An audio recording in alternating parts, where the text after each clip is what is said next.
Moving over to the running backs, Austin Ekeler said his worst-case scenario is returning to the Chargers to play out the final year of his contract, Jay.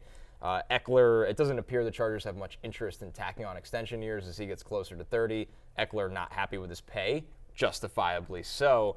Doesn't really seem like there's a clear end in sight with this ordeal. No, it doesn't. But at the same time, I think that he said it, like he may go back to the Chargers. Maybe he'll hold out. We'll see what happens there. But I would think that worst case scenario for him is he's back and he's going to provide amazing fantasy value in terms for our purposes. But yeah, it's not a great situation for Austin Ekeler, as you can see in terms of the highest paid running backs.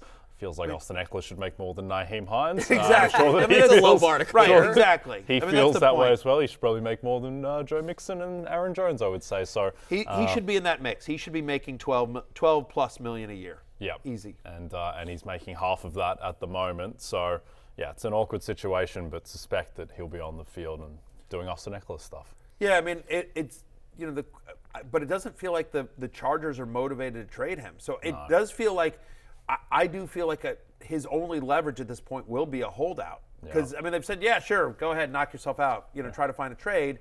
But, and maybe after the draft goes and some of the running back needy teams don't get what they want, so maybe, but just feels like much of the NFL is kind of in a, running backs are just guys kind of thing, like, and they're not willing to pay up for the position. And so feels like running back's best chance to get paid is usually from their own team that realizes how valuable. If the Chargers aren't willing to pony up, this could be. I feel like this is going to get uglier before it gets better. Yeah, it's an interesting conversation around just running back value, because in terms of how running backs affect the line, remember a couple of years ago when Jonathan Taylor was having his all-world season for the Colts, and Jonathan Taylor, if he was out, he'd move the line 1.5 points, whereas Carson Wentz came out and it looked like he was going to miss that game late season against the Raiders with COVID, and the line moved a touchdown because the drop-off from Carson Wentz at that point to Sam Ehlinger was literally a touchdown. Like, quarterbacks are just so much more valuable.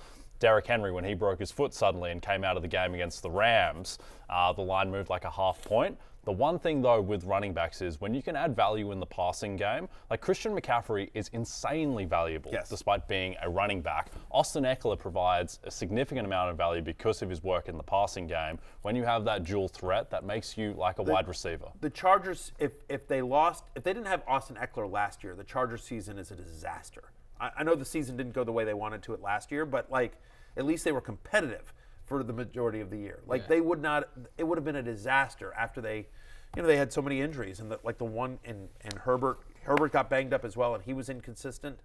Like, the one positive, the one constant of the Chargers offense last year was Austin Ekeler. Yep. Yeah. To me, the solution should be if they can tack on maybe an extra $1 or $2 to this year, and he gets a stipulation he can't be franchise tagged after the year. That kind of feels like each side wins a little bit.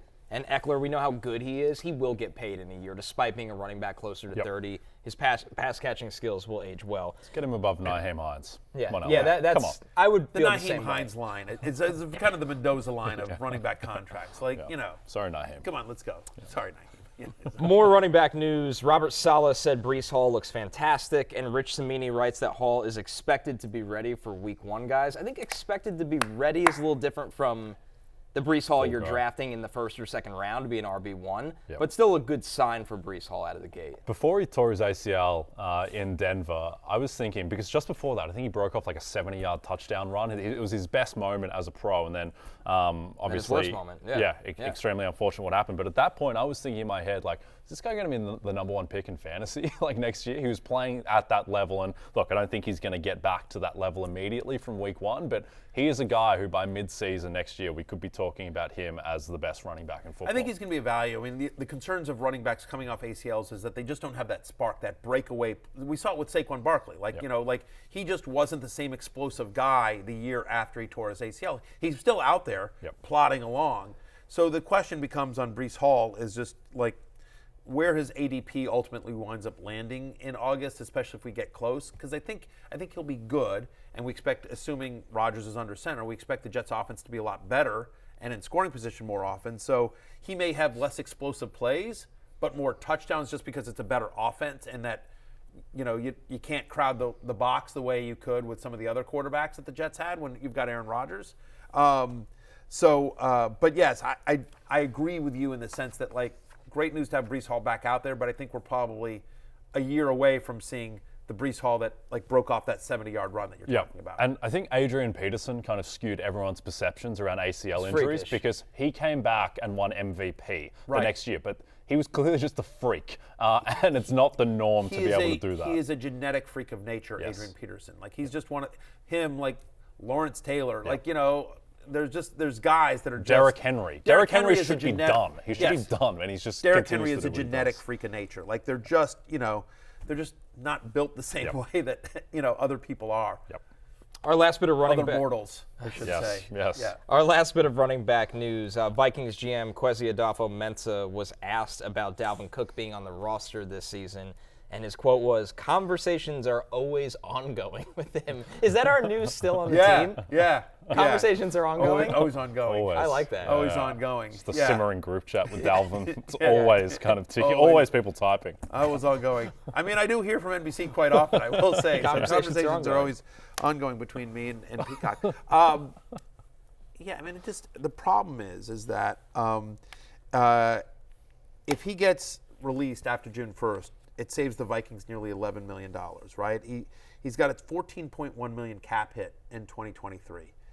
And to your point about sort of, you know, running backs not really moving the line, over the past couple of years when Dalvin Cook has missed time due to injury, Alexander Mattison has stepped in and been basically just as good. The offense hasn't really suffered without Dalvin Cook. And so when you sort of look at the finances of it, and the fact is that they're going to have to pay Justin Jefferson here pretty soon. You know, they're paying a ton of money to Kirk Cousins. They've got some other guys coming Danielle up. Hunter's not happy right now. Exactly. They're Hunter, they got to pay Hunter. Like, they got, like, it doesn't seem like there's a scenario that makes sense for Cook to stay on the Vikings unless he actively says, "Hey, I'll take less money to stay here. I will restructure my deal. I'm happy to," and just doesn't feel like that's going to do it. But that's the money thing, you know, and the fact that there's not much of a downgrade if you get to Alexander Mattison. Sorry, then you add in the fact that there have been off the field concerns, you know, injuries? Allegations, not just injuries, but there've been off the field allegations made against Dalvin as well that I can't speak to the veracity of it, but, like, that's a headache. You don't want to deal with that either. You know what I mean? And so it feels like it's not if, it's a matter of when Dalvin Cook's not on the Vikings. And if that were to be the case, assuming that's the case, Alexander Mattison is a borderline top 10 running back this year. Yeah, absolutely. Easy. And when Dalvin Cook has come out, the betting line doesn't move. If Dalvin Cook's on a new team, Minnesota's win total will not move. Alexander Mattison, from everything we've seen, is at least the same tier of running back, I think, in terms of talent as Dalvin Cook, and he'll have a huge fantasy value if he's the guy. Hey, it's Matthew Berry from NBC Sports and RotoWorld.com. Just want to thank you so much for watching what you just watched, or at least being too lazy to click out of it after the autoplay just kept it going. So either way, thank you so much for just letting it scroll by your screen. And now I'd like to ask you respectfully, please subscribe to the NFL on NBC YouTube channel for the latest NFL news, fantasy headlines from RotoWorld, and betting analysis from NBC Sports Edge.